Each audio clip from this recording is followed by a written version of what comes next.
Hi, my name is James Barber, and today I'm going to be reviewing Orion at Kings Island. This is the new for 2020 B&M Giga coaster that takes you up 287 feet, drops you 300 feet, takes you 5,321 feet out at speeds up to 91 miles per hour. I'm really excited to review this ride. Let's get into it. Something that needs to be said about Orion pretty early on is that it is a heavily themed attraction. The story behind it pretty much is that there is a meteor strike incoming to the planet Earth, and Project X initiative is what they are developing with Orion. This is the brand new prototype vehicles designed for this Project X initiative, and you're trying to escape Earth and find a planet within the Orion constellation before the meteor strike ends up destroying the planet in which we live. It's a really awesome theme, and it really fits well with this area that they've created called Area 72. You also have Flight of Fear in that area as well. And they added to the theming of this area a lot more than, at least when I went back to Kings Island in 2017, I remember. It was excellent theming. I really enjoyed it. I really thought it was the one area of the park where I was actually quite surprised with theming, because again, I went back in 2017, but I didn't focus too much on theming. But this time going back, I kind of went with that mindset to kind of pick and see if there was any other theming throughout the park, and there really isn't. And Kings Island did an excellent job with doing this area very nicely, though. What happens with Orion is when you enter the ride, you enter through what I see as like a radio broadcast center, probably where they're doing transmissions to the rocket ship and to other scientific researchers throughout the country, throughout the world, most likely. Because why I think that is because there's a giant satellite on top of this building that you enter through, and that's really cool. That's where you get like your photo done. If you are to do any photos, or if you have any interest in that, you can actually get your photo taken in there, and they'll like have a green screen behind you, so you can kind of Photoshop whatever it is that they have. I think they have a couple of options behind yourself, which is interesting. So then you enter through the actual queue system, and the queue system, you know, they have like little sheds almost set up, nothing too immensely themed throughout that queue. But when you actually enter, before you're about to get on the ride, you actually enter through another building, and that is where all of the theming is located in, and it's really, really cool. So basically you're like in the laboratory, you're in where they're doing a lot of the testing, a lot of the math, and all of the great theming is located within this building. You have plans on the table, you have things on the wall, you have references to other roller coasters subtly thrown in there. It's really, really well done, and as you can tell by the video right now that I'm showing you, it looks excellent, and it really is impressive in person, because you don't see this with Cedar Fair a lot. Cedar Fair seems to be kind of maybe a little bit doing this with some of their rides, but this is definitely one of the best attractions they've done, I think, in a while at least. So yes, you understand the fact that the theming is good. I think I got that point conveyed. However, it is time to talk about the actual ride experience itself. Did I like it? Did I not? So actually, I'm going to go through each element on the ride, and then at the very end, I'll kind of do an overall recap of what I liked, what I didn't like. So you pull out of the station, and you ascend this 287-foot hill. Yes, 287 feet. Does drop 300 feet, though, so it is a Giga. You go down the first drop, which is spectacular. You get some really good flow to airtime all the way down. It's really, really great. I particularly liked it in the back. Then you hit the first banked airtime hill, which some people might classify as a wave turn, some people might not. I don't plan on getting in that argument today, but it is definitely a fun element. I think you get some light floater airtime here.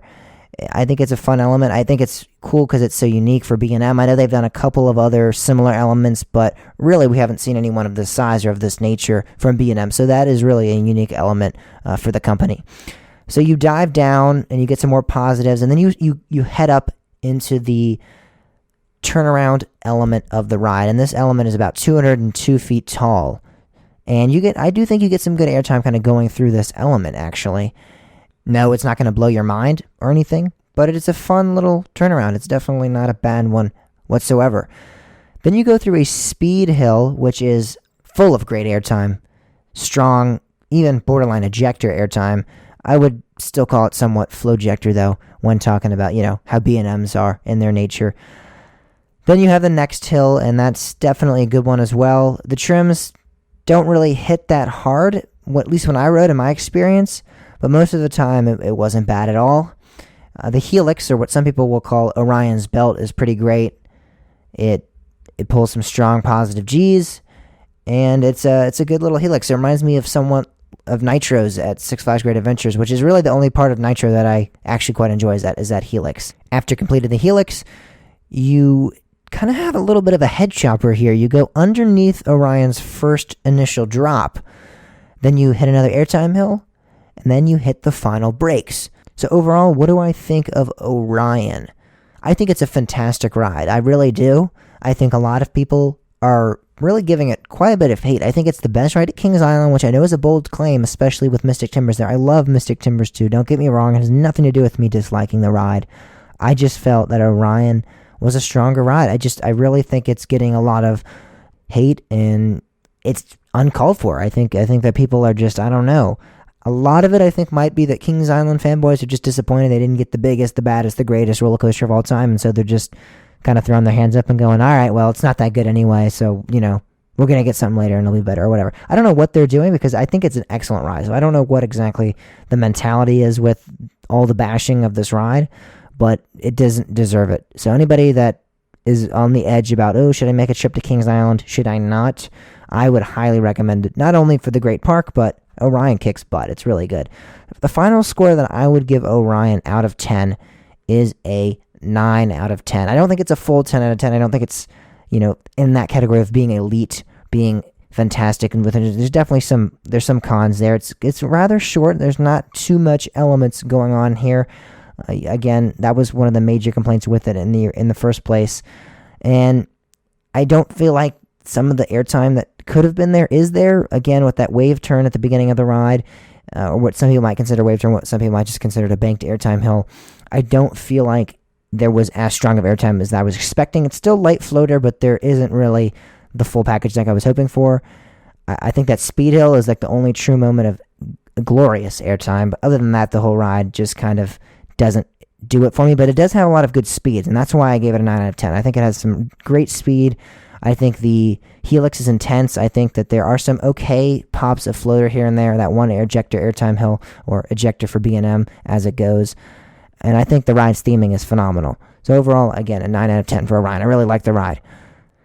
I'm kind of leaving this complaint for the end of the video because I don't think it really affected how I rated this ride out of 10.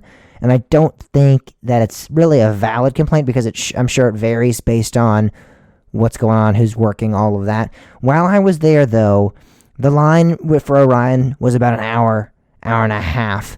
And then we actually ended up going back for last ride of the night. And the line was the exact same length, but I guess because the employees wanted to get home so quickly, the wait that earlier was about an hour and a half ended up only being like 30 minutes, if that.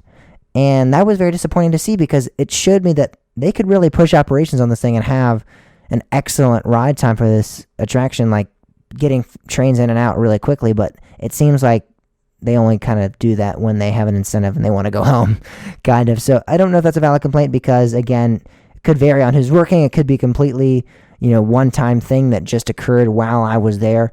I don't know, but that's something that I was kind of like, that's not cool. Like, hey, I just was waiting for this ride for an hour and a half earlier, and now I'm waiting 20 minutes for the exact same line. That doesn't seem fair or right, but it's whatever. Again, that doesn't factor into the score of anything. It's still a great ride. I really liked Orion. I hope you enjoyed this review of Orion at Kings Island. If you did, make sure to like, comment, and subscribe to the channel, and we'll see you guys all in the next one. Bye, everyone.